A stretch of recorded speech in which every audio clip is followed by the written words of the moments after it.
Hey, this is Lou Mangello from WDW Radio, and you're listening to the Five-ish Fangirls podcast. Let's do this.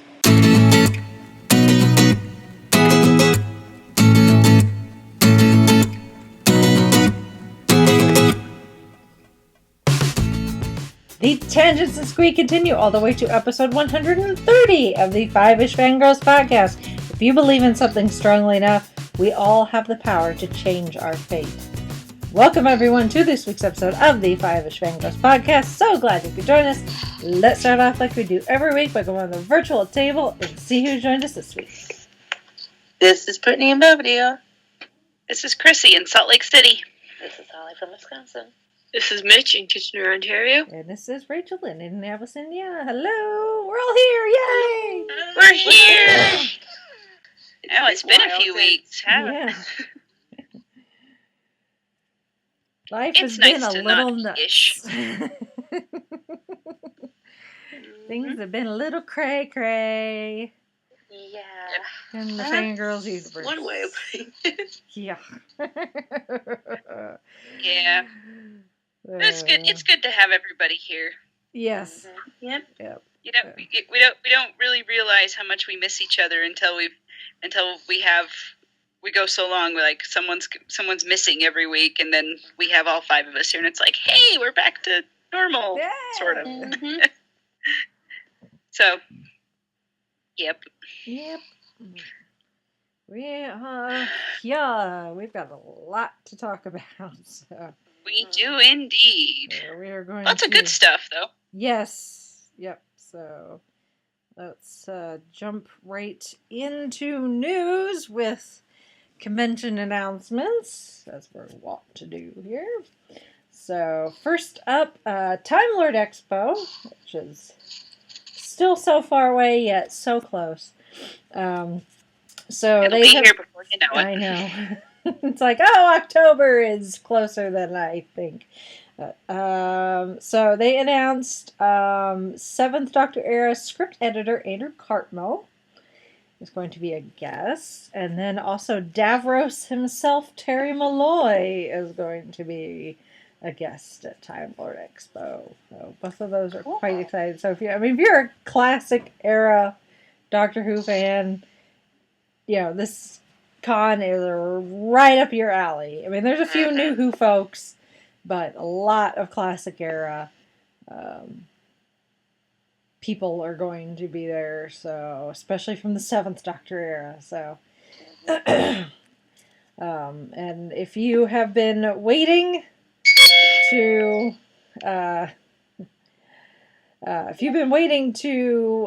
buy your convention pass, now's a good time to do it because they're having a tax time sale. So between now and April 1st, prices have been slashed for single day, 3-day admission, and the Tom Baker VIP package. Prices have been slashed. So get on those ASAP. Pronto. LOL. And if you don't want to buy online, you do have an opportunity to buy in person. On April 8th, they're having a kind of mini-con at the hotel where the convention itself was going to be taking place in October.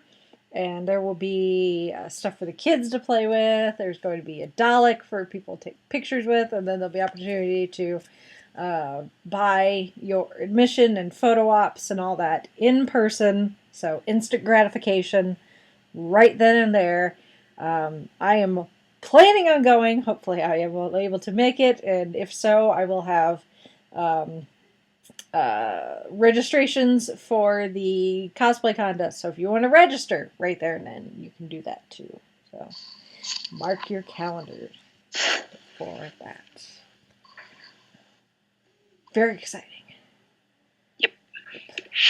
And then in holy crap, I wish I could go convention announcements. Planet Comic-Con apparently pulled some strings or something. But, so yeah, they did. The stars aligned for this one. No pun kidding. intended. So Planet Comic-Con recently announced Stephen Amell, Oliver Queen himself, Jason Isaacs, Mr. Malfoy, and Billy Piper, Rose Tyler. So that's 3 big fandoms covered right there. Mm-hmm. Yeah, so if you're going to Planet Comic-Con, we're jealous. Yeah. Yes. Well, and yeah. I say that as Stan Lee is coming to Salt Lake a week from this Friday. Yeah. So, Yeah. So, big, yeah. Well, apparently, conventions are fun. Apparently, Stephen Amell was supposed to be a guest in the last couple of years and had to cancel, unfortunately. So this is his chance to make it up. And they already announced John Barrowman, so the two of those together is gasoline on a fire. Shenanigans. Oh boy!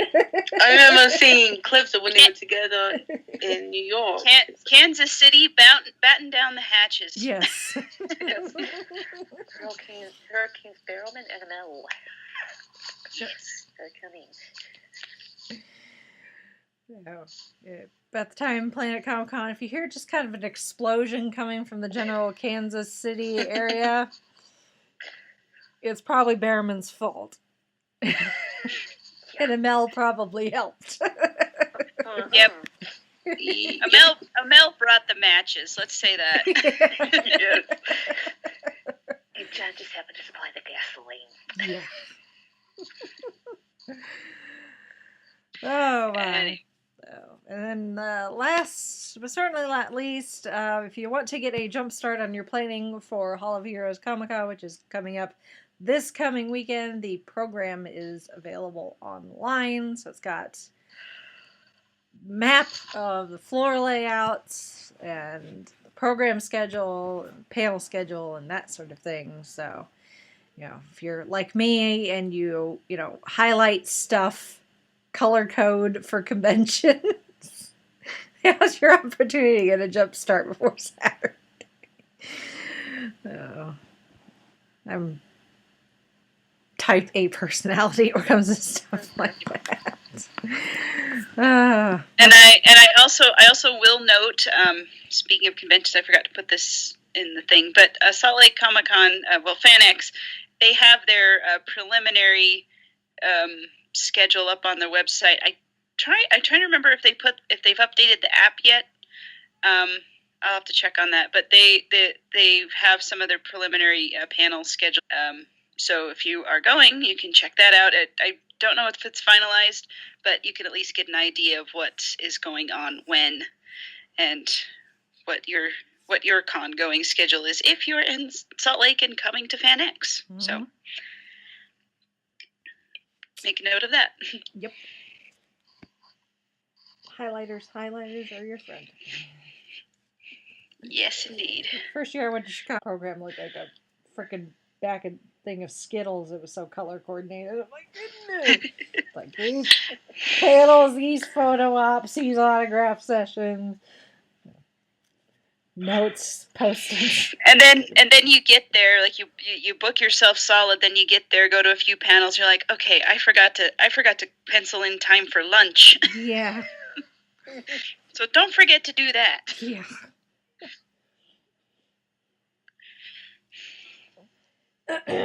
All right. Moving on to things we really don't care about. Well, we're going to mention it anyway. I say that mostly jokingly. Unless you've been living under a rock, the Academy Awards were last weekend, and I wasn't watching it, but I was kind of following updates online, and then I went to bed, and then I got up Monday morning, and I was like, oh, well, apparently I missed some excitement right there at the end. Well, okay, so I'll mention this, because I had to cover it for my day job, because news and it's pop culture and stuff. Otherwise, I would not have watched it. But I will say this, Star Trek Beyond was robbed. Yes. Within the makeup category. That was ridiculous. Mm-hmm. I was just like, Suicide Squad, Star Trek with makeup. Yeah, you guys are dumb. And I actually I kind of was coming to the end of it, and nothing really exciting was happening. And I was like, well, it was like about a half hour left. I'm like, it was getting late, and I was tired, and I had to go to my in-laws to watch it because we don't have TV. And I knew they were wanting to go to bed because they'd had a long day. And I was like, can we just go? I was like, let's just go home. I was just kind of thinking about it. But then I was like, no, I should stay for the rest of it. And then that's when the whole big debacle with the Best Picture thing happened. And I was like, if this hadn't happened, no one would have cared. Nope. They just would have announced the Best Picture, and that would have been it, and the end. So, anyway, it was just funny. Yeah. So, but yeah. The director handled it very very he did. well. I will say that for him, because he could have been like, oh, but you announced it and we're halfway through our acceptance speech. But yeah, he did. He was very classy about it. So that I appreciated. It was just like, I don't know. But I'm thinking the people that were working for the security firm they may need to, or whoever was handing out the envelopes. I don't know how that all works. Last askers. Yeah. Yeah, whatever dopey intern got that wrong. Jeez. Wow. Supposedly, rumor had it he had tweeted a picture and then it got deleted. So who knows? Mm-hmm. Yes, conspiracy theories abound. Yeah. Insert your favorite one here. Yep. Yeah. It's the Oscars. It's all just one big. Let's pat ourselves on the back of how wonderful we are in Hollywood. Pretty much, yes. Nothing I care about. That's really all it is. Yeah. And if you love the Oscars, you know what? More power to you. I just kind of feel, as I'm sitting there watching it, I just feel so. How do I say this? Belittled, I suppose, and just like the things I like the Star Trek, best makeup thing. I know the movies that I like are only going to get nominated for the technical awards. So I'm like, okay, I actually care about those. But I'm just like, I'm looking at this and I'm like, how does Star Trek Beyond lose out? I know I'm harping on this, but like, how does it lose out to Suicide Squad? You're not the only come one. on. Alien makeup detail. Alien makeup. Star Trek. Yeah. Suicide Squad. Wait, hold on. Jared just walked in. What'd you say? Jared said the Crocodile Man in Suicide Squad looked like a walking turd. Yeah. Like, how do you compare? I mean, you had the one lady in Star Trek where the back of her head opens up, and that was all the thing. And I'm like, Anyway, I could rant on about it, but we're here for other things. Yeah. No, that's part of the job. Yeah, but it's just like the Oscars. It's like it means nothing to me because the movies that actually mean something to me, they don't get recognized or acknowledged, and I'm kind of like, you know what? I don't need the Academy to validate my entertainment choices. Go away. Yep. Anyway, soapbox put away. Yeah. One of these days, our we'll get our time. Another Lord of the Rings will come along, and we can watch the Oscars with excitement. Yes. But yes, that's the last time I was really truly excited about the Oscars. Yeah.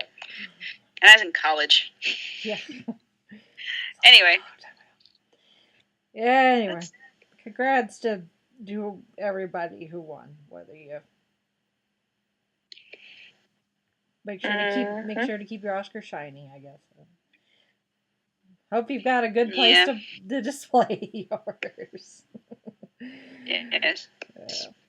Oh, okay. I will make one more comment because there were some presenters like for this best supporting actors or the acting Oscars, and they would say, and the presenter would they'd announce the presenter and they say this was the one who won last year, and I'm like, who's that? Yeah. So this just 1 year later.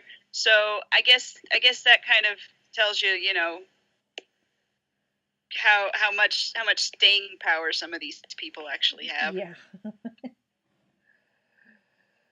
Anyway. All right. Moving on to things we actually care about. Oh yes. Mm-hmm. We got a few trailers that have dropped since our last recording. First up is a full trailer for the new Pirates of the Caribbean movie, which gives us a nice little insight on the backstory, I guess, of the villain for this particular movie. So you can go watch it. There's a nice surprise there of a very young Jax. So. Okay, I have to ask because I honestly, hand over heart, cannot tell. Is that did they want to be young Jack Sparrow, or is that a CGI younger Johnny Depp? I think it's a CGI younger Johnny Depp because they did that. They did that in because I mean they already did that in Civil War, Captain America: Civil War with Robert Downey Jr. So yeah, because see that it's not beyond Disney's that's capacity. what it reminded me of. But I'm like, no, that's just way too good. That has to be an actual actor. They may have had like a body double stand-ins to make it easier. Then they could put the face on. But no, I'm pretty sure that's just a CGI young Johnny Depp. Okay. All right.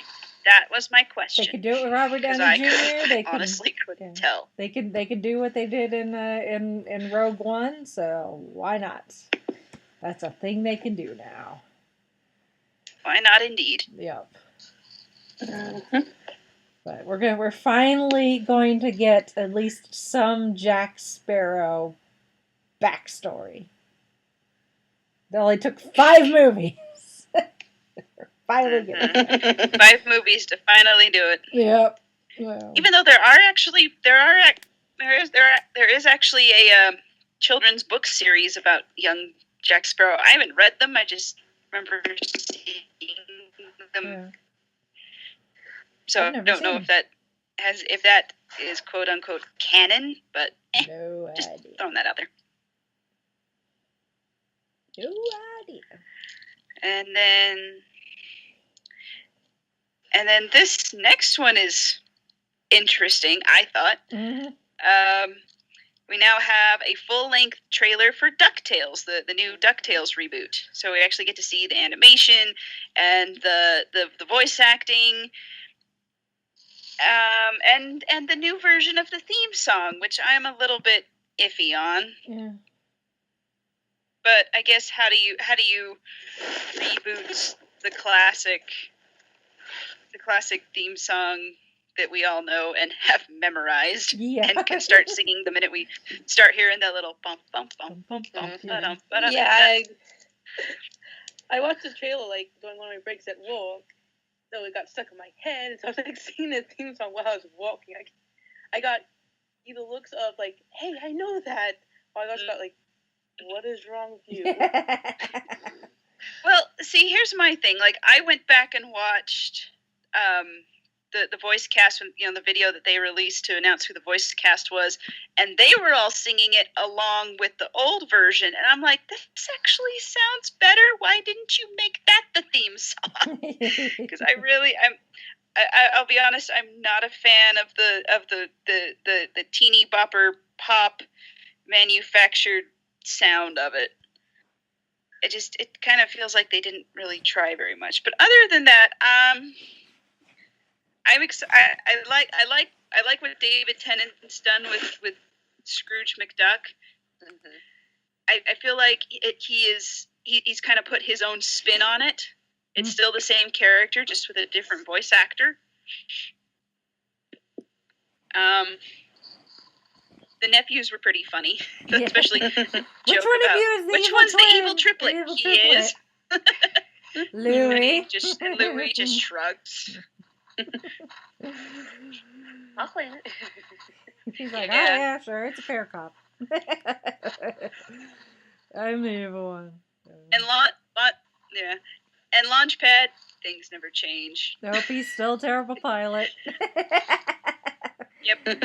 Launchpad still In fact, can't fly I a actually... plane. Yeah. I actually went, because they have they have the episodes, a lot of the episodes. Well, they have all the episodes to download on iTunes, so I went and bought a few of the sets, and I've been watching through the beginning, and I was like, so I was watching the episode where Launchpad's introduced, and I'm just like, it's like, how did you stay on Scrooge McDuck's payroll all these years? But I wouldn't have it any other way. It's just so funny. Maybe he's kept Huey, Dewey, and Louie out of more trouble than what we actually see on screen. Yeah.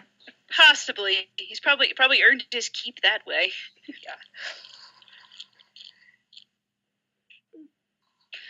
Ooh. It looks fun. It looks fun. Yeah. And then It does. Yeah. I don't get Disney Channel, so I'm gonna have to find another way to watch it once it comes out. Yeah, it's gonna probably be on iTunes. I don't think it's on Hulu or anything. Although I don't know, it's weird because I thought Disney was supposed to be putting a bunch of their stuff on Netflix, but I don't know.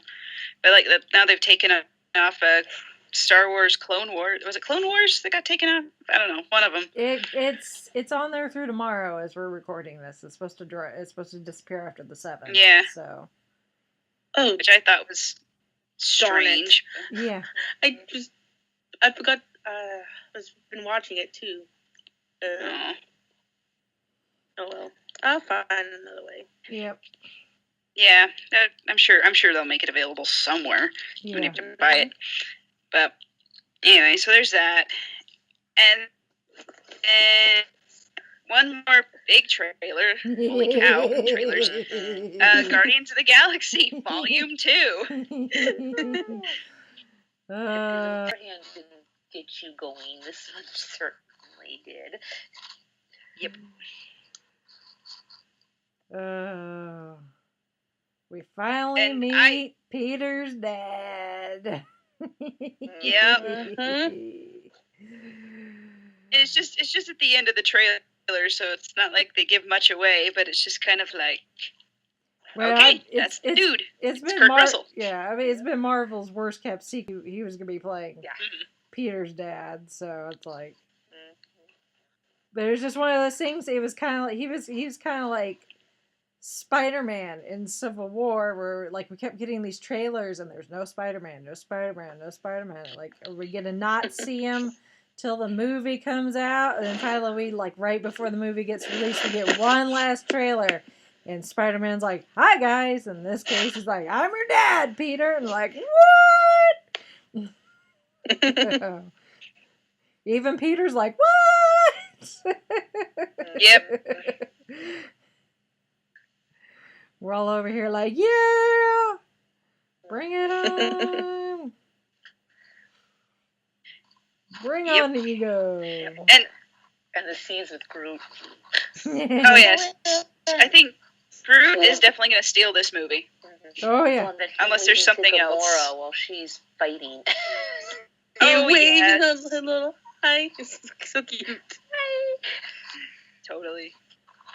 I actually have a funny story to tell about this, because Jared's been working on his next book, and one of the songs that because he listens to music as he writes. I don't know how he does it, but he does, because I can't listen to lyric music while I write. But anyway, that's neither here nor there.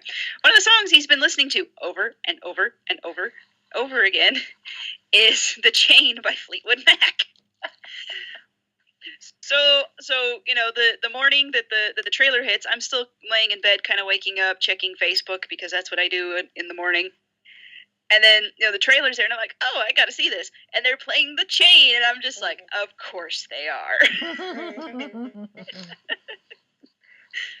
So, yes, very much so. And I didn't realize that they'd had "The Chain" in the Super Bowl TV spot for Guardians. So I was kind of looking that up and reading. It's like, oh, it was in the Super Bowl. And I was like, it was? Okay. Mhm. So I've actually started compiling, well, there's only 2 so far, the songs from the trailers for Guardians, so I can start on my own little version of Awesome Mix Volume 2, which I'm sure they'll sell officially. I just am like, I have them.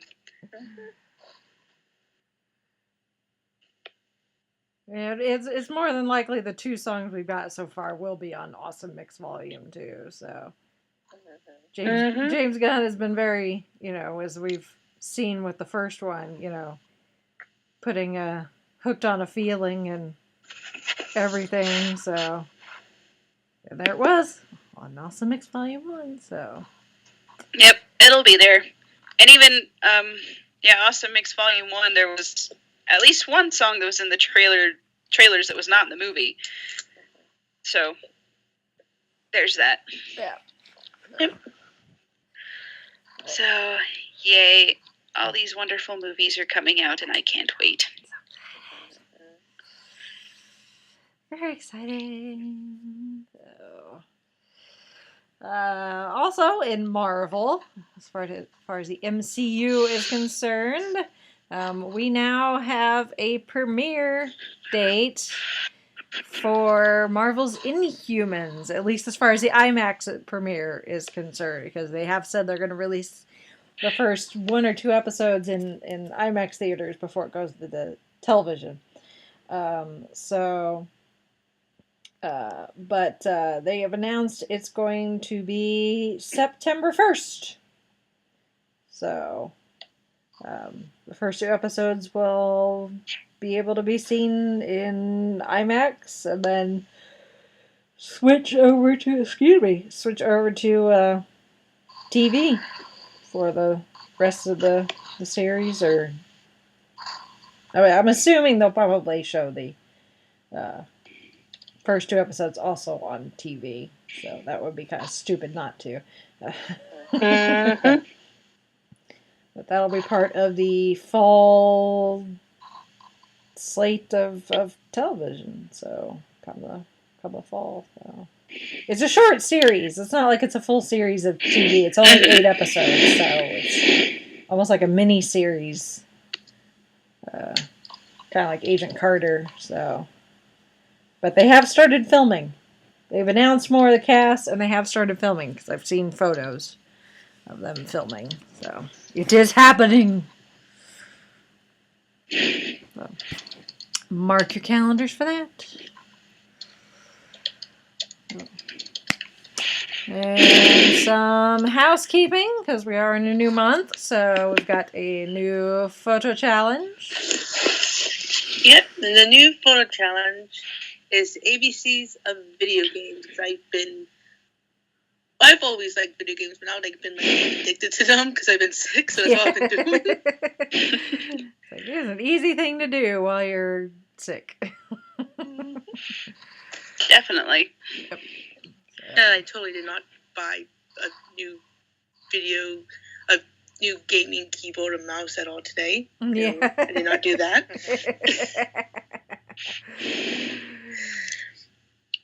But yes, this month is ABCs of video games, and as always, could be anything related to video games. Yep. Have fun. Yep. Join in the fun. Then for the Goodreads Traveling Vortex Doctor Who Book Club, our book for March is, just a second, let me double check so I get it right. It is Mind of Stone, and then I also have the poll up for what April's book should be, and it is Douglas Adams heavy, with 3 of 4 choices being his books, and then Dalek Generation by Nicholas Briggs. And the Douglas Adams books are Shada, City of the Dead, and Pirate Planet. Nicholas Briggs would write a book about Daleks. Yeah. I think he knows a thing or two about them. It's so he can narrate the audiobook. Yeah. Probably. which I will not complain about. Nope. Right? I did just buy the I get the magazine newsletter, not the actual magazine. Anyway, and they had an ad for a new audiobook of the 12th Doctor written by George Mann called The Lost Planet. And I was like, download immediately. Like, yes, please, and thank you. All things. So, alrighty. Well, before we jump into our main topic for this week, I was going to give a short little review of the first new movie of the new year that I've seen, which is Logan. So Chauncey and I went and saw that over the weekend, and in Chauncey's word, yes. This is what Chauncey's been waiting for as far as Wolverine's portrayal in live action for a very long time. He's expressed his displeasure with it's not so much Hugh Jackman, it's Hugh Jackman's look more than anything. He's always thought that they've been making Wolverine a bit too pretty, not grizzled, not, weary and worn enough. And in his opinion, Logan finally gets it right, which is good because they're not doing any more with Hugh Jackman. So it's about time they got it right. This is the end. It is the end. So, going into it, I do not know much about the X-Men cinematic universe. I've seen the first X-Men movie from beginning to end. There's really not much of a cinematic universe. They all kind of reboot / contradict each other, so don't try to understand it. Yeah. Well, it just so as far as Hugh Jackman's, portrayal of Logan, I have like one movie as reference. But I enjoyed it. It's dark. It's very, very dark. It's very, very gritty. It's rated R for a reason. It is violent. It is bloody. I mean, it's not anything that I couldn't handle. I've seen worse, I think, on Game of Thrones, actually. There's a lot of cursing. They like the F word a lot. Logan does. Actually, Charles Xavier drops the F-bomb several times, too, but he's so old that he just doesn't care anymore, and I think that Patrick Stewart just doesn't care anymore either. It's like, we're going out on a high note. Just two guys that have been through a lot together. And so is this the last one for Patrick Stewart as well? Yes. Yeah. Okay, I hadn't heard that part. Yeah. He said that he was done as far as playing. Oh, jeez, I feel like. Rex. I mean, I'm probably going to see it tomorrow. I feel like this way, because I was going to see it today, but things happened. Yeah. So it is. You can see, you get a good idea of what the plot is just from the trailers. Logan is getting up there in age. He's not. He doesn't bounce back from injury like he used to. Charles is getting up there in years. They're just trying to live out, their lives in peace. And then this girl comes along and turns everything upside down. If you're familiar with the comic books and you know the origin of X-23, where she's a science experiment is what she is. In the movie takes place in 2029, so quite a bit in the future. So the mutants have almost been extinct. They're not completely extinct, but there's not been any new mutants born in a long time.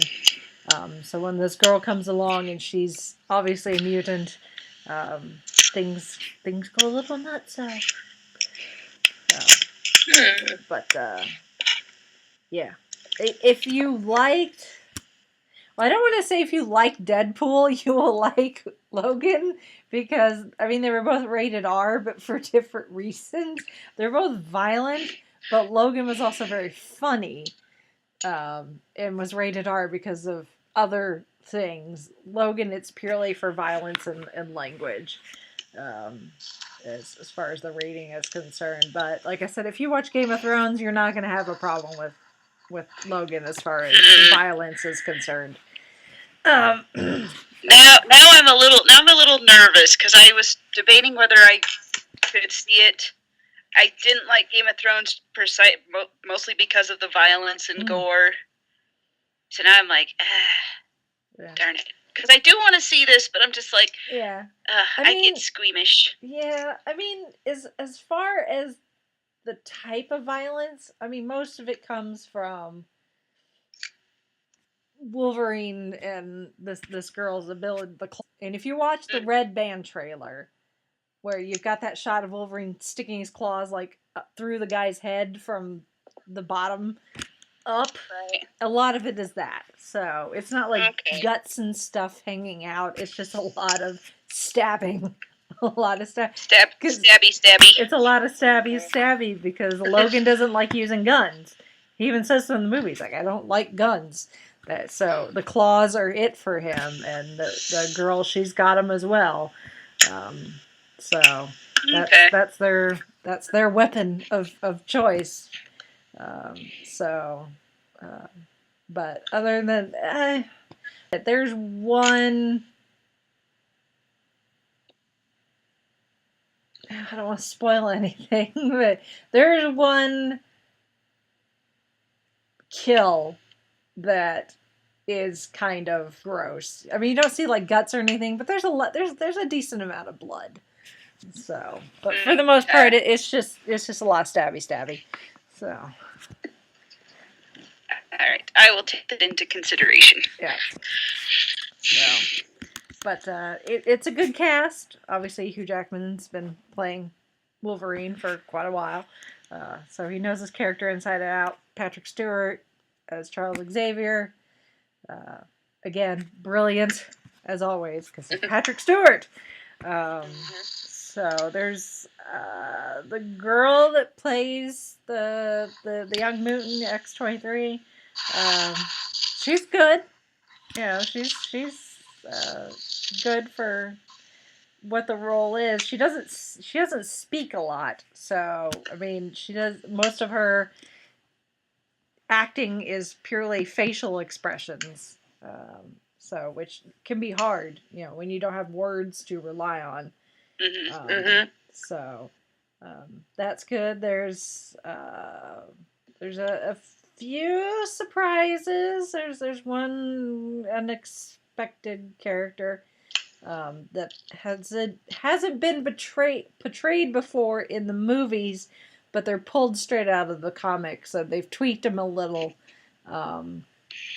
There's not that I actually know too much of the comic, but yeah. So if you know the comic books, yeah, I don't either. I'm just kind of like, sure. Yeah. Okay. So when you see this character, you might be like, wait, what? And then Chauncey explained it. Well, I figured it out too. It's like, but then Chauncey elaborated on it because he actually has an action figure of this particular character in his collection. He's like, yeah, they tweaked the origin, you know, a little, but for the most part, that's who that person is. So,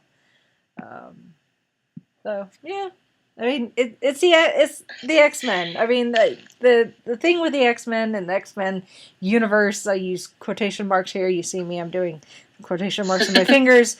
The X-Men cinematic universe, obviously, it's been a bit muddled in 17 years that it's been going on, or thereabouts.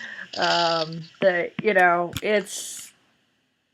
there's good, there's bad, that's wibbly wobbly, timey wimey.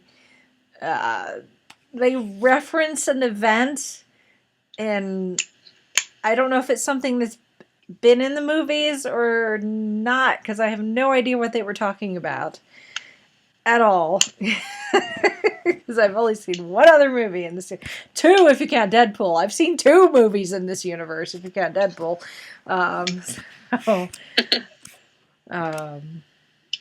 Chauncey's like, yeah, we should probably just watch all of them just for the sake of watching them. And I was like, yeah, sure, why not?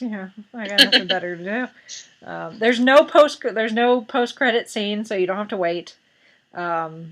There is a pre-credit scene, actually, so make sure you get there. So it's going to be in between the previews and the start.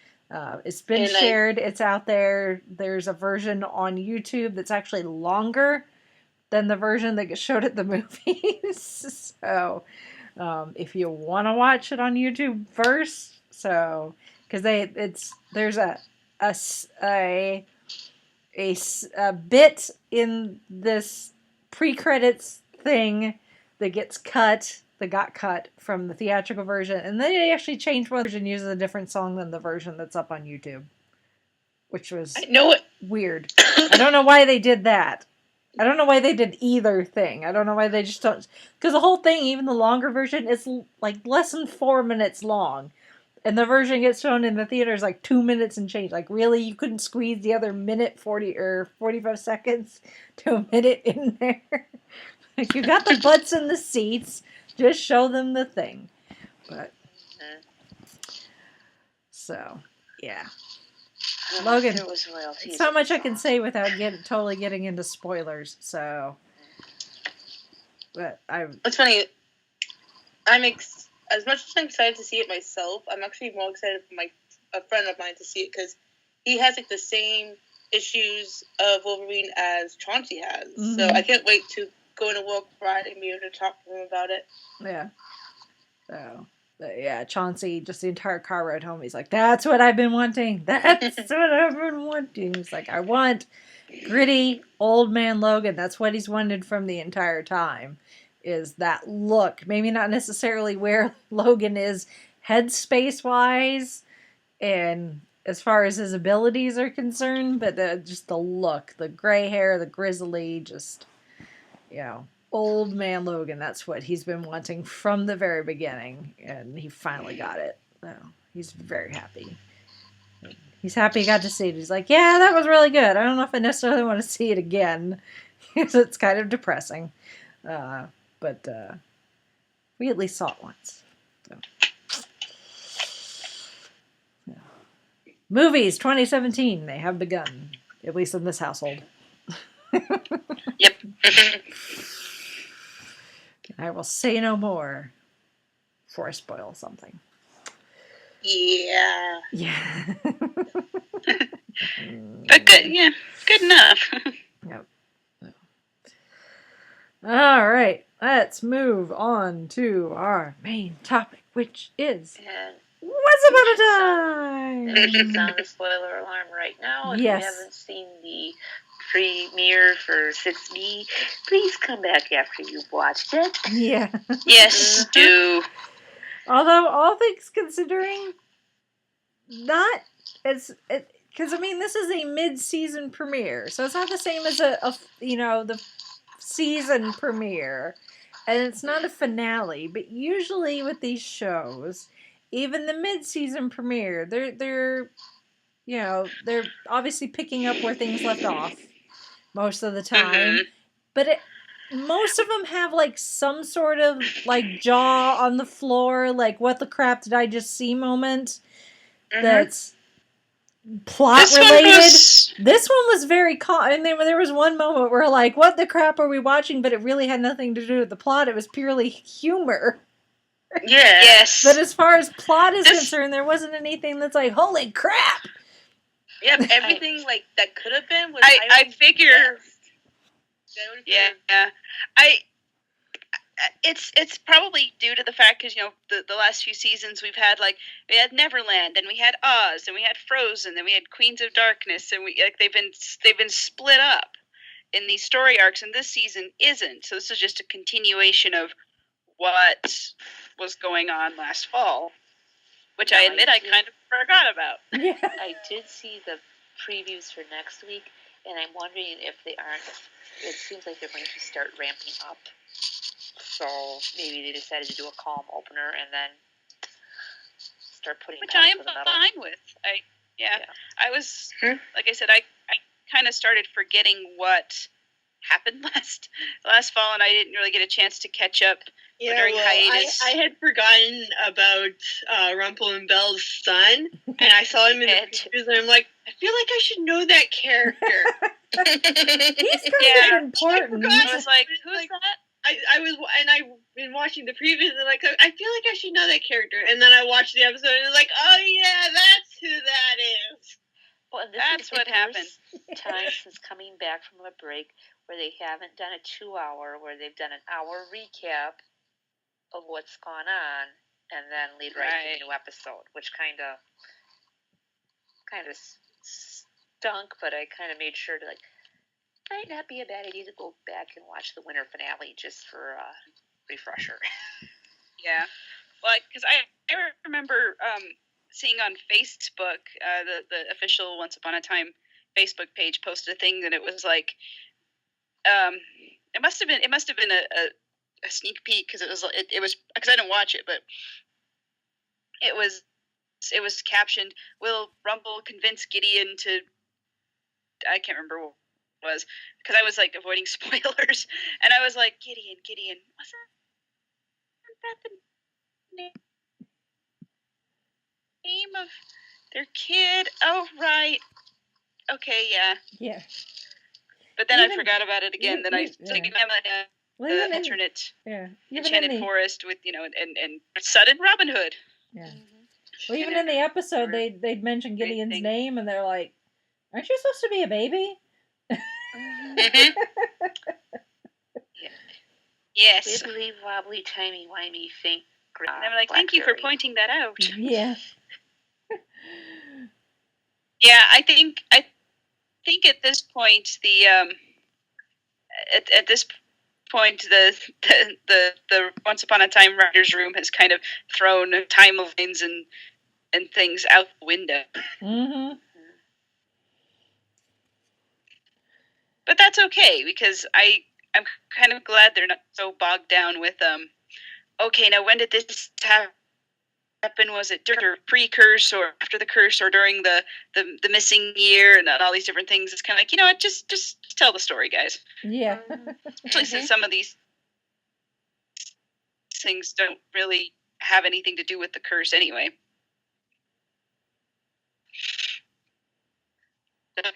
I like the little opening bit with young Emma, and like okay, that's August.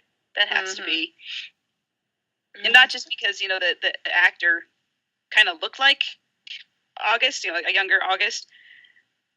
And I was like, and I loved that it was, he says, he's trying to get her to save the story, Ugly Duckling, or, not burn it. Whatever. I love that that's where Emma gets her last name. Because, we were introduced to her. She's Emma Swan, and that's she's kind of and in fandom. I don't know if this has ever been stated officially in the show, but it's kind of she's the fan things and that kind of thing. So they actually incorporated that into the story, and that's a big part of her of her character now. And I love she just picked that as her last name now because she never really had one before that, which is kind of sad to think about. She's like what, 10, 11 by then? Yeah. Well, I was saying in the as I was watching it, and in the chat, a Facebook chat we use for some of our shows, they have this whole scene where she keeps the page, and she goes to CPS or wherever, and the woman asks her, she's like, "What's your name?" She's like, "Emma." And she's like, "The last name?" And she said, "Swan." And I was like, you know what? It never occurred to me to question where Emma got her last name from. 6 seasons, it never even occurred to me. I guess with the curses and everything left and right, that's the least of my concerns. Where the show is going. It's like, oh, I'm sorry, Emma. It's just your name never mattered to me, I guess. So. But now we know. So actually, I had forgot August was back. Me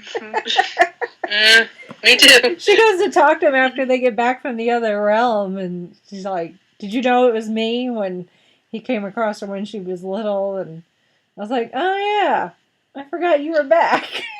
Because, the last time I kind of really remembered is when the Queens of Evil had him captured and they had turned him into wood. I'm just like, oh yeah, that's right. They did make him a real human again. Okay. Yes. Yes. Yeah, that's the thing.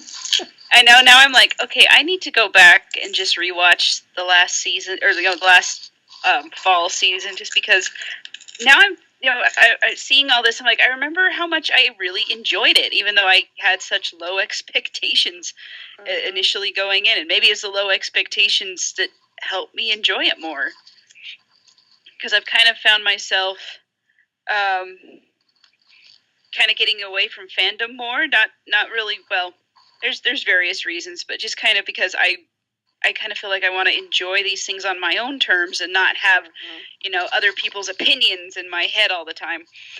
And I think that's kind of why I've kind of taken a step back, and not just with Once Upon a Time, but with my other fandoms like Doctor Who especially.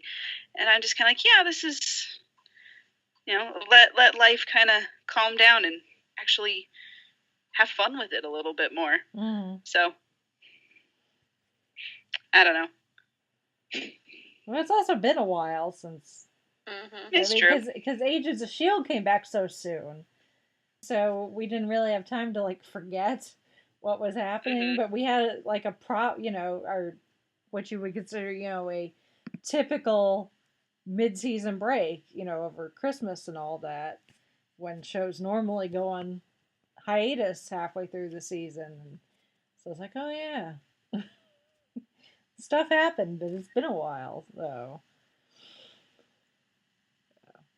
But it's like I said, as far as the episode is concerned, nothing really super excited. The one thing that did surprise me is that Emma and Regina got back from that other realm so quickly. I thought maybe they would drag that out for a little while.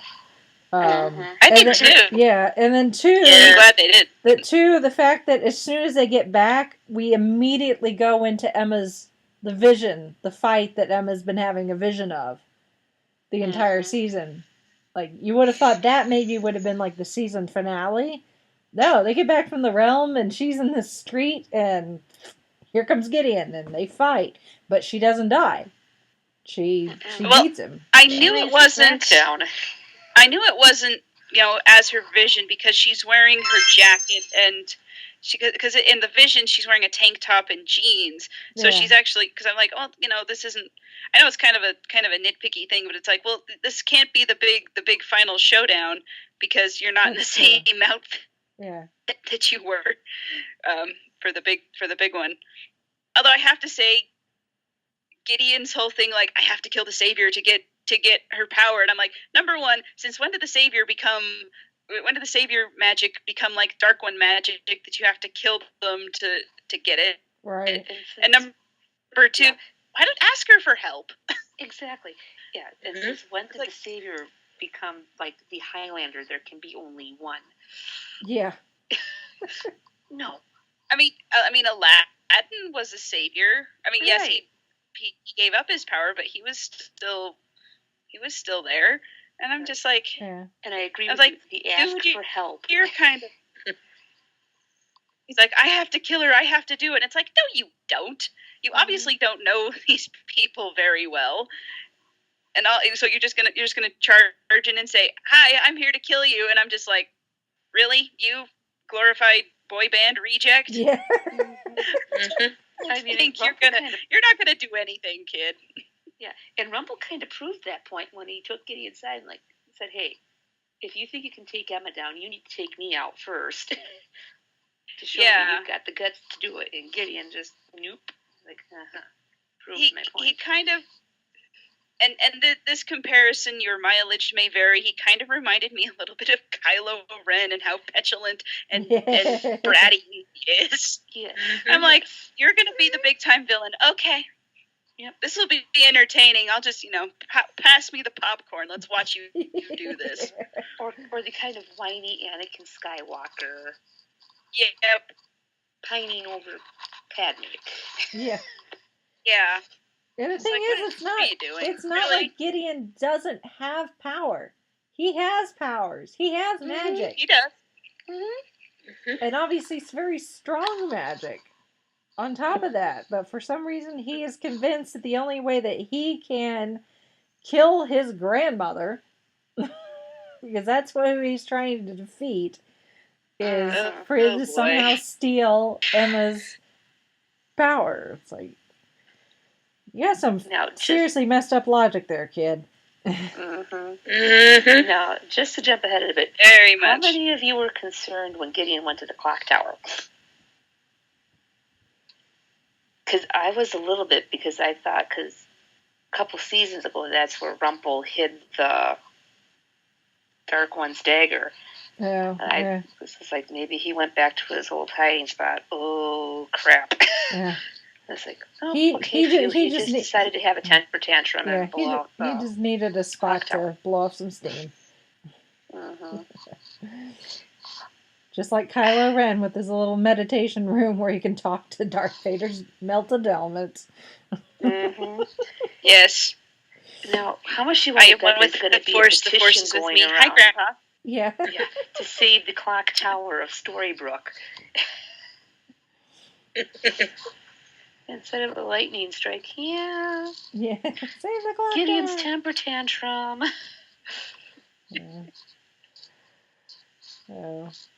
I did like Rumple and Belle's little chat by the wishing well. Yes. That was good, because I was half tempted to type into the Facebook Messenger chat, like, are we finally seeing some character progression here? But I was like, don't want to jinx it. Yeah. Yeah, I'm not going to get excited till it's actually happening, but I like the way that what's going. I have my fingers crossed on both hands here. I don't know.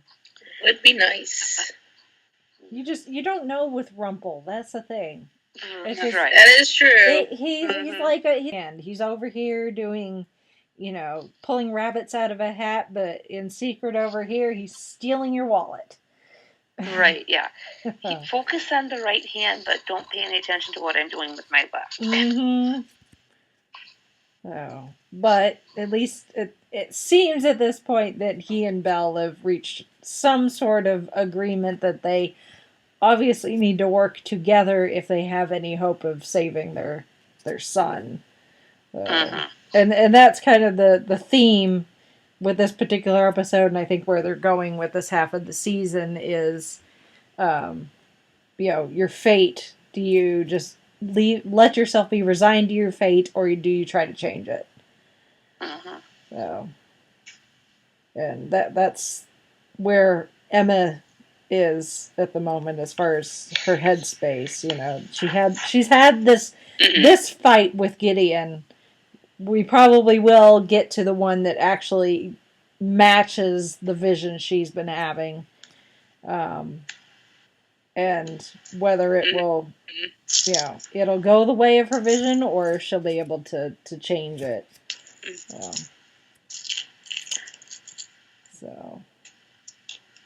Which,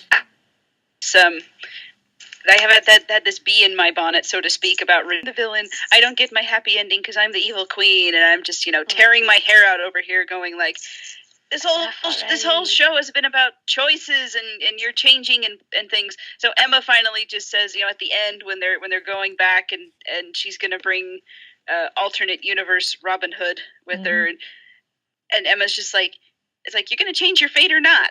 I mean, you have the power to do that. It's not just that's basically the short version. And I'm just sitting there going, thank you. Someone said it to Regina. Yes. And I'm glad it was Emma, because Emma's grown so much. And Regina, I thought had, but she really didn't, apparently.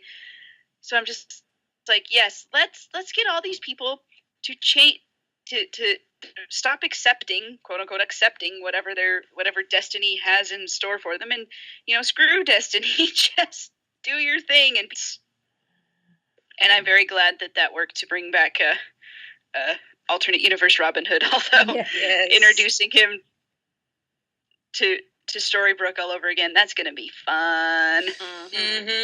Imagine what Zelena's gonna think. Oh yeah. Well, oh boy, that's gonna be father of her baby, but not really. Surprise, Robin! You've got 2 kids. Like, here, Robin, this is your dad, but not really, because your actual dad died. And the only reason he's your dad is because I was disguised as his wife. I should start setting up baby Robin with therapy with the doc now. Baby Robin time with Archie. Yep. Baby Robin, she's gonna have an interesting life right out of the gate. I'm sorry, kid. Yeah.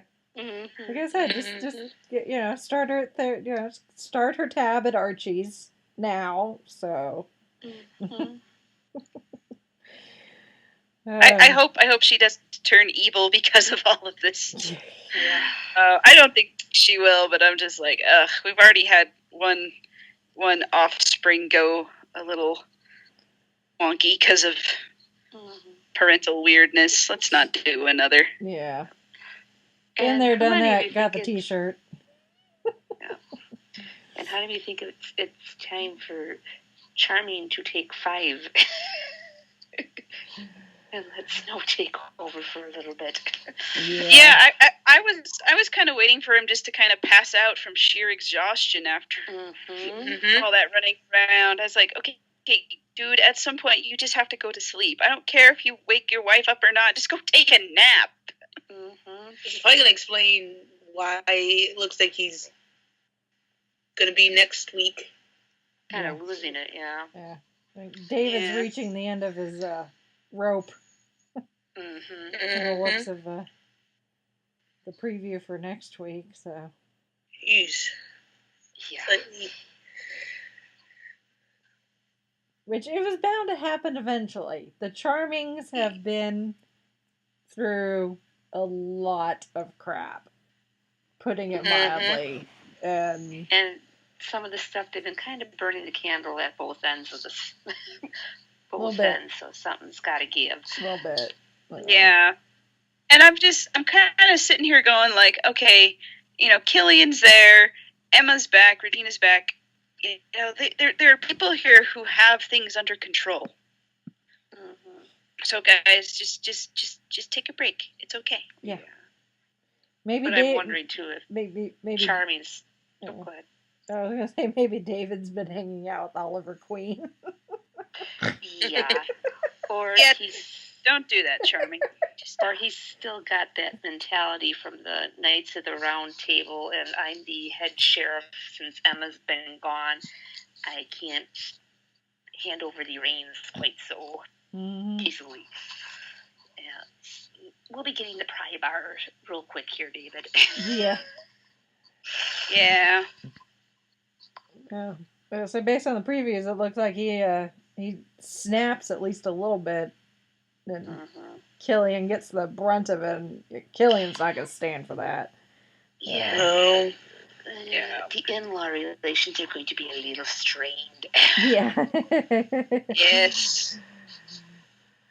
Yeah. Well, speaking of Killian, should we talk about the Yes. the gray haired Yes. pot-bellied Yes. elephant in the room? Just don't drink anything when Emma in alternate universe August decided I was to not go expecting to the that. woods. Oh my I was God. not expecting that. It took me a minute to figure out who it was that was, holding them at sword point. And I'm just like, okay. and there was like no other reason to have him there other than to show, oh yeah, he's in this universe. Yeah, he's older and very much not in a good way because, dude. Yeah. Is that your dead sexy captain? No. The thing that cracked me up the most was his little pot belly. Just like, oh wow, obviously had fun with this. Yeah. And like I said, it's like there's no real reason plot wise to have it in there, but it's just it's a break, it's some levity, and it was so good. I love how Emma they're trying like, to explain to August that in the main reality, she and Hook are an item. Yeah, like they kind of live And together. he's kind of like, you are with that? Like, he looks a lot better, trust me. Well, if she's like, well, I need to get someone off the rum when I get back home, and the desserts. Where's the G2 water? For drinking? And he's like offended that she would suggest such a thing. Oh, it's just so funny to look at. Mm-hmm. Oh my God. Now that's when Emma should have had her phone and click. Yeah, really. Mm-hmm. Yeah. Oh my goodness. Oh, apparently that was all done just with makeup and obviously the padding they used for the belly, but from the neck up, it's purely makeup. Apparently, Colin was disappointed that they didn't go more high tech with the look, with like prosthetics and everything. Like he was ready to be in the makeup chair for like hours for them to do this crazy looking version of Captain Hook. And I think it was fine because if they went any more high tech, I think they would have oversold it. Yeah. I think he was just joking, like you said. He was disappointed of how short of a time it took them to make him look like that. Yeah, I think that's what I was implying. How little effort it took to make him look that bad. Well, you get a scraggly wig and dye his beard a little bit, and I mean, obviously they kind of distress the coat some and everything, but it's it's still him.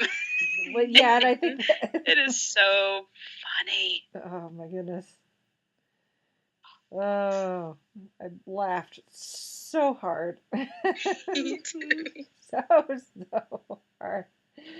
Oh, I'm in the chat and I'm like, he looks like, I forget what he looked like. I don't forget what the other half of what he looked like. But it's like, well, you said Woody Harrelson from the Hunger Games, yeah. And I'm just like Captain Hook and a very drunk Captain Jack Sparrow. Yeah. Just from the way he kind of dropped the sword, it was kind of one of the Sparrow hand motions before he took the tumble into the sand. Yep. And he's like, he has no connection to Emma or the royal family. All he's after is the reward for rescuing the princess. Yep. Mm-hmm. And it's just like, yep, that's classic pirate Hook. The way he was before. Before he met Emma and everything. Just like that just it works. Yep. And like I said, one scene and he's done. I mean, he breaks August's magic chisel on accident, but that's it. But he really has no bearing on the rest of the story. But it's just so it's just funny. Relief. Purely because we all were thinking it like, well, where's Hook? We've seen Snow and Charming and Henry, and we even know what happened to Neil. But I kind of like, although I do like how all those things were. They got Emma thinking like, well, why is Robin Hood still he hasn't aged, he's still he's not old and decrepit or anything. He's still young. Mm-hmm. And then they kind of figure out, well, his soul had to go somewhere, even though, quote unquote, Hades destroyed it. But they can't really fully destroy the soul. It has to go somewhere. Mm-hmm. And maybe it was just part of Regina's wish, on some subconscious level. Because when she wished to go wherever Emma was, I don't know, an unspoken thing. I don't know. Well, but the realm was created on the wish of the evil queen. Mm-hmm. That too. And But what I mean, about even, Rumple? even Oh my gosh. he's still Rumple. No Oh, matter yeah. what realm he is in, Rumple is Rumple is Rumple. Mm-hmm. Yeah, I was just a slightly bit nervous towards the tail end when, he's like, yeah, I still have a bone to pick with you, evil queen, with, locking Belle in the tower and starving her, and here's all that's left. I'm just like, Her bones. Yeah. oh crap, this is not good. Yeah, that was part that kind of made me think like, oh yeah, this is going to go on for a few more episodes. That's exactly what I thought. I thought they were going to wind up trapped still. Nope, they made it back. So. No, Yeah. thank heaven. Which I'm glad of. I think I don't know if I would have enjoyed them dragging this out, because you had Prince Henry kind of looking for them, but I was like, let's not do that. No. But they didn't. They just had him out looking, and then he's gone. It's like, okay, that's. I think they've gotten to the point where they know how much of certain elements of the story they need to tell, and then that's it, and then let's go on to something else. So I think they're getting better at that, and not. So like I think back to season 1 where they had the Who Framed Mary Margaret plot line. Yeah. I'm like, okay, we get it. She's and even the Neverland plot, even though some parts will get that dragged down a little bit. Yeah. And then a little bit with the Queens of Evil, but not too much. Yeah. I just so far, and I hope that it continues like this, because I really am enjoying this season. I'm looking forward to the supposed music episode that's supposed to be coming up too. Yeah, that's going to be interesting, because I mean, like I said, this season's been nice and balanced and things, but it's like, okay, how's that going to work into the whole? Is it going to be like, with Doctor Who, they had the Dalek Master Plan back in the 60s, and it's like, this 12-part epic serious adventure, then all of a sudden there's a Christmas episode just wedged right in the middle of it, and there's like, and they just have bizarre antics, and people, they drop in on other TV shows or whatever it is they did, and it's just like, hey, that came out of nowhere, and then they don't speak of it again after that episode's over, and it's kind of like, okay, what the random, but I don't know, maybe they'll work it in fine. So it'll be interesting to see what they do. Excuse me.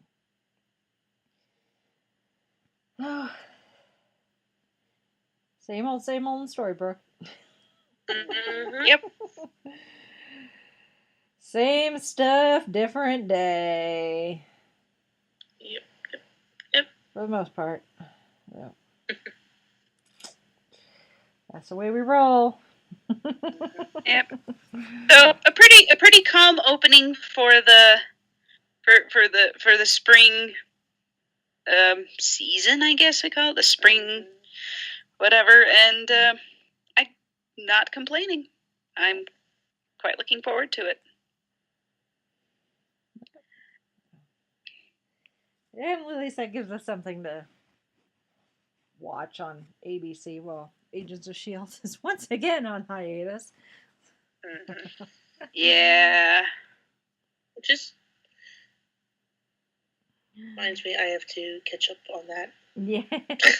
I am behind on everything. Like, once upon a time, like, the only show I'm actually caught up on, and that's because of tonight. Actually, as sad as that sounds. Hey, you know what? It's been crazy. I've kind of let myself get behind on a few things, which some of them, like, do I really want to catch up? Not really, no. Yeah. But, we'll get there. Yeah. As we do. Yep. Yes. Alrighty. And if, so we'll, anything else anyone wants to bring up about this episode? Like, dislike, confused by? I'm wondering if we aren't going to get more flashbacks and with what actually happened with Gideon and Grandma Dark Fairy. Oh, You know, we just probably. saw Yeah, flashes. And I'm that kind would of be- wondering, would be too, useful. if that showdown, we don't know if Black Fairy can shapeshift and take forms of other people. I'm wondering maybe if that showdown with Emma isn't between Emma and the Dark Fairy. I mean, it's hard to say. It could. Well, the thing is, That would- all we see is a figure in a cloak, so it could Yeah, still be her. I'm like, Without... that would make more sense, because I'm thinking, I mean, you know, maybe Gideon, maybe they'll have another episode where Gideon shows, like, how really powerful he is, but so far I'm like, I'm not impressed by you. No. And I kind of feel like that's what they're going for with him. So then, and now that you've brought that up, like, yeah, it could be the Dark Fairy or Black Fairy or whatever they're calling her. Excuse me. And then that's just sort of a red herring for this first bit, because I'm just kind of like, really? Emma could take him with a sneeze. No kidding. She kind of did, actually. Yeah. Even his dad could take him out. Yeah. So, yeah, I fully expect Mother Rumple to show up. Yeah. At some point, they haven't teased her this long without doing something with that. Oh yeah. Yeah. And Rumple's not going to be happy about that. No. Although that's probably why, you know, Rumple, when Gideon shows up and he tells him, it's like, you know, if you can't even beat me, there's no way you can beat the Savior. And I'm like, really, Rumple? You're encouraging him? But, I mean, think about it from Rumple's standpoint.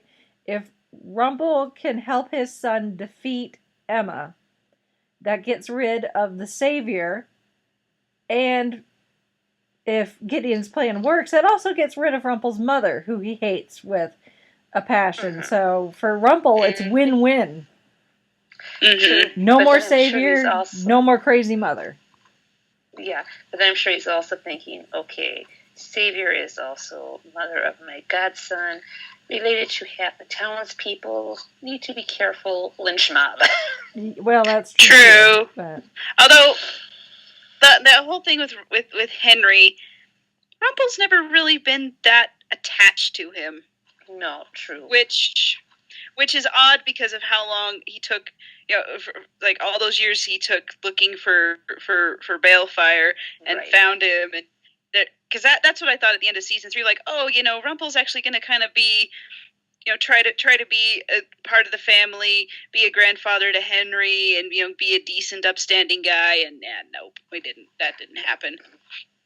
Even that one time in season 4 where Henry goes, "Hey, I want a part-time job at your shop," and Rumple's just kind of like, I mean, he sort of accepts it, but not wholeheartedly. Yeah. So here, polish the furniture. Yeah, pretty much. Make yourself useful. Yeah.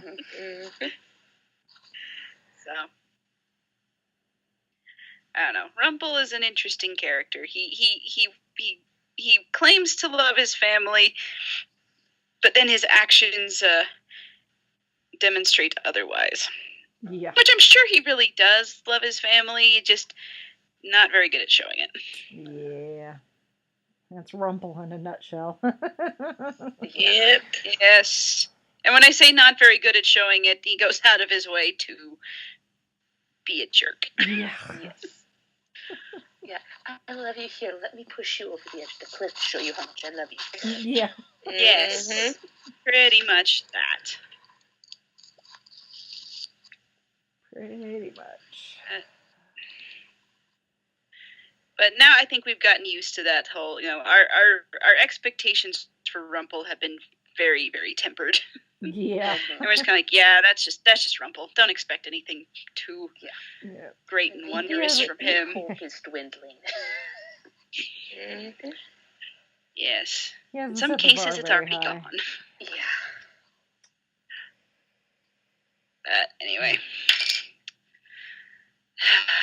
Anything else? You wanna? As far as Once Upon a Time goes? No, not really. Okay. Well, sure, our listeners may have some thoughts on Once Upon a Time or any of our other topics that we cover, any of our other fandoms that we squee over. So if you do have anything that you would like to share with us or just to bring to our attention, you can email us. Our email address is fiveishfangirls@gmail.com. You can also contact us through our website, which is thefiveishfangirls.com. And I have to think of our new web address all the time. And you can also find us on Facebook. We post a lot of news and stuff there, updates about the book club and just random things that are going on. I've, after a 2 months semi-hiatus because of being very sick because of pregnancy, I've got... I'm starting back up the Jared Watches Sailor Moon Crystal, which if you are new or don't remember, I've got Jared watching. Well, we've watched it all already of the first 2 seasons of Sailor Moon Crystal. He comments on it, and I blog about it. It's in the vein of Adventures with the Wife in Space, if you're familiar with that. So I kind of got flattened because of during the first trimester, because holy cow, I didn't realize how tiring that was going to be. But now I've gotten my energy back and can do that, and I want to get that done before Tiny makes his or her big debut this summer. So anyway, so that's going on again. I also post those link to those blog posts on our Facebook page. That was the whole point of that. And we also have Twitter, and we have a presence on Tumblr and Pinterest as well. Instagram is a big one where we have things going on. We've actually gotten feedback from our Instagram page, so thank you for all of our followers on all of our various social media things.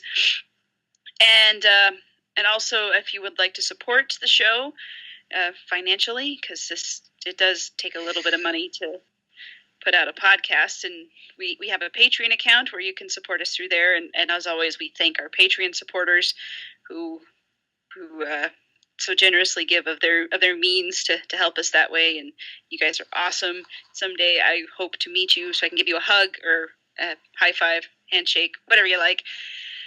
And then also we have an Amazon store which can be accessed through our websites. Just go to our website, click on the Amazon link on the right-hand side of the page.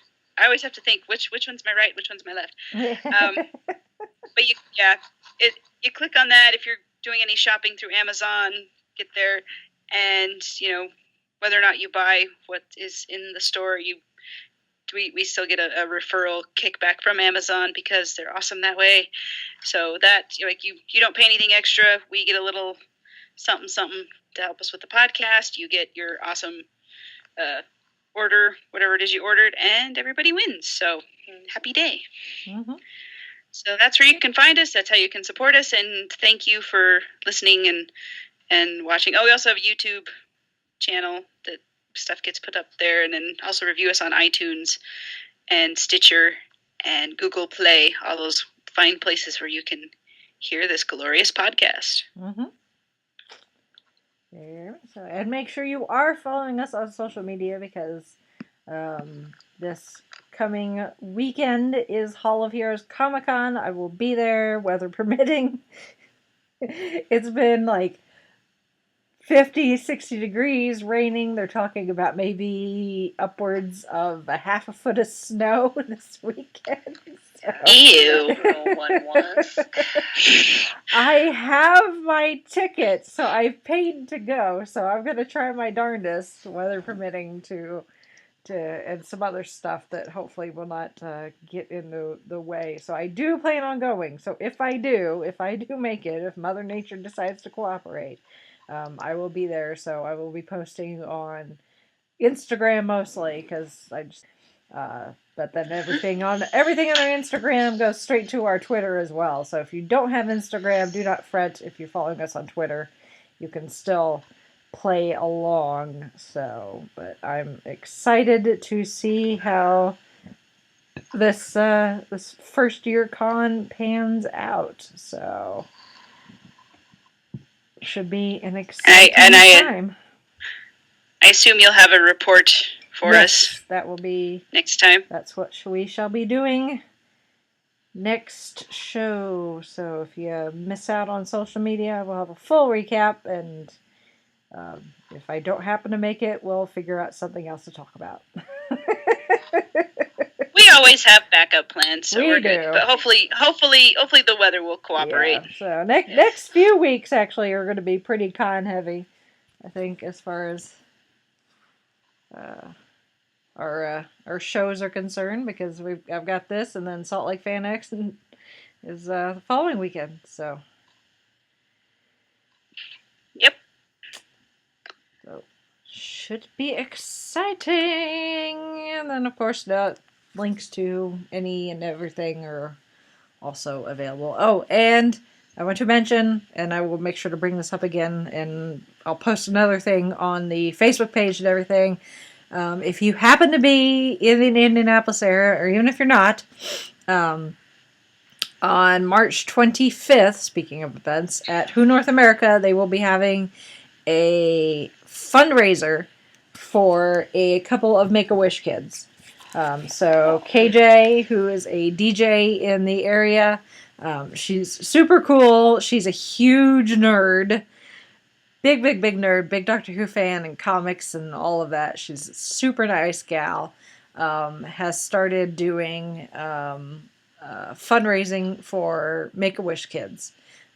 Specifically for kids who have wishes that are geeky related. So you can donate online if you're not local. But they're also going to be having an event at Who North America on March 25th, so I'm planning on attending that as well. There's both of the kids will be there. The one kid, Eli, his wish has actually already been granted. They raised all the money for his fairly quickly, so now KJ's working on the second wish. And this girl, she wants to go to London so that she can see, like the spots where they shoot Doctor Who, and hopefully maybe get to the Doctor Who experience in Cardiff before it closes. I'm not sure exactly when it's going to close. And maybe do the Harry Potter studio tour as well. She's a huge Doctor Who and Harry Potter fan. So that's the wish we're working on. So hence Who North America. And then there's all sorts of surprises planned that I know about, but I'm not going to say anything because I don't want to spoil anything for anybody. But it should be exciting as well. So I will put the links to that in the show notes and also share it on the Facebook page. So if you are in the area, please come by Who North America. There'll be all sorts of fun stuff. You can shop at the shop and check out all the stuff in the museum. And then if you're not, you can always give a donation through the link that I will post. So, wanted to make sure I mentioned that. Because I told him at Who North America I'd make sure to mention it as often as possible. So watch out for that. Yep. All right. With that, I think we are good now, and we shall sign off for this week. This is Brittany and Boda saying goodnight. This is Chrissy saying goodnight from Salt Lake City. This is Harvey Johnson saying good evening. This is Mitch saying goodnight from Kitchener, Ontario. And this is Rachel in Indianapolis, Indiana. I've heard of beer belly, but rum belly. Goodness, Killian.